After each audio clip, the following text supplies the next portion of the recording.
এটা হচ্ছে DC regulator. এই রেগুলেটর দিয়ে কিন্তু আপনি ডিসি টেবিল ফ্যান এবং ডিসি ওয়াটার পাম্প অথবা ডিসি যে কোনো 12 ভোল্টের মোটর কিন্তু আপনি কন্ট্রোল করতে পারবেন। ঠিক যেভাবে আমরা রেগুলেটর দিয়ে কারেন্টের সিলিং ফ্যানগুলো আমরা ঘুরিয়ে থাকি সেভাবেই কিন্তু এই রেগুলেটরটিও ব্যবহার করতে পারবেন। এই রেগুলেটরটির বর্তমান বাজার মূল্য কিন্তু 120 টাকা মাত্র।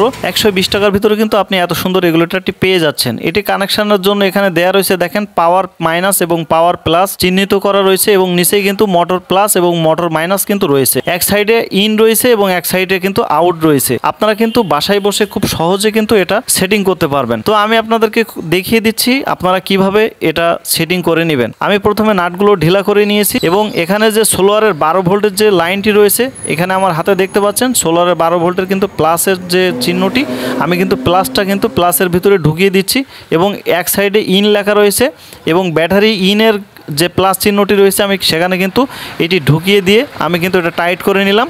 এবার কিন্তু ব্যাটারি মাইনাসটা আমি কিন্তু এখানে দিয়ে দিচ্ছি। আপনারা পেছনে কিন্তু চিহ্ন লেখা রয়েছে, আপনারা সেখান থেকে দেখে কিন্তু খুব সহজেই সেটিং করে নিতে পারবেন। এবার দেখেন আমি কিন্তু এটা দেওয়ার পরে আমি রেগুলেটরটি অন করার সাথে সাথে কিন্তু লাইট জ্বলছে। আমি যত পরিমাণ রেগুলেটরটি ঘোরাবো তত পরিমাণ কিন্তু লাইটটি বেশি জ্বলবে এবং আমি বন্ধ করে দিলে লাইটটা কিন্তু বন্ধ হয়ে যাবে। আপনারা দেখতে পাচ্ছেন নিশ্চয়ই ক্যামেরায় যে আমি কিন্তু এটা যত কম দিচ্ছি রেগুলেটরের তত কিন্তু লাইটটাও কম জ্বলছে। তো এবার আমরা আউটপুটের লাইনটি বের করব। এখানে দেখেন মোটরের মাইনাস এবং মোটরের প্লাস চিহ্ন রয়েছে।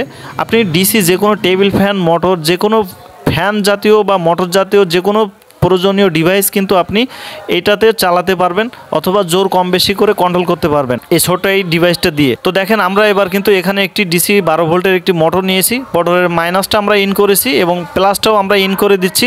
ইন করে দেওয়ার পরে কিন্তু আমরা এই নাটগুলো টাইট করে নিব। টাইট করে দেওয়ার পরে এখানে দেখতে পাচ্ছেন আমাদের যে সেটিং করেছি তারগুলো আপনারা নিশ্চয়ই স্ক্রিনে দেখতে পাচ্ছেন। খুব সুন্দর করে কিন্তু তারগুলো সেটিং করে নিয়েছি। এবার আমরা রেগুলেটরটি ঘুর দিয়ে দেখব যে আসলে মোটরটা কাজ করতেছে কিনা সঠিকভাবে বা এই রেগুলেটরটা আসলে কতটা কার্যকারিতা সেটাও আপনারা দেখতে পাচ্ছেন স্ক্রিনের দিকে নিশ্চয়ই। দেখেন আমরা কিন্তু জোর কমাই দিছি, মোটরটি কিন্তু খুব আস্তে চলছে।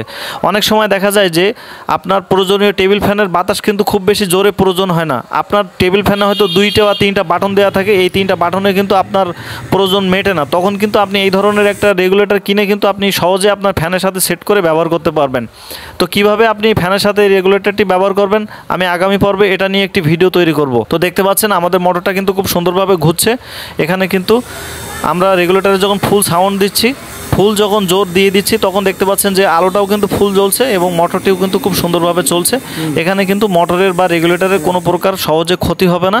আপনি যদি লাইনগুলো ঠিকঠাকভাবে ব্যবহার করেন তাহলে অবশ্যই কিন্তু এটা অনেক দীর্ঘস্থায়ী হবে।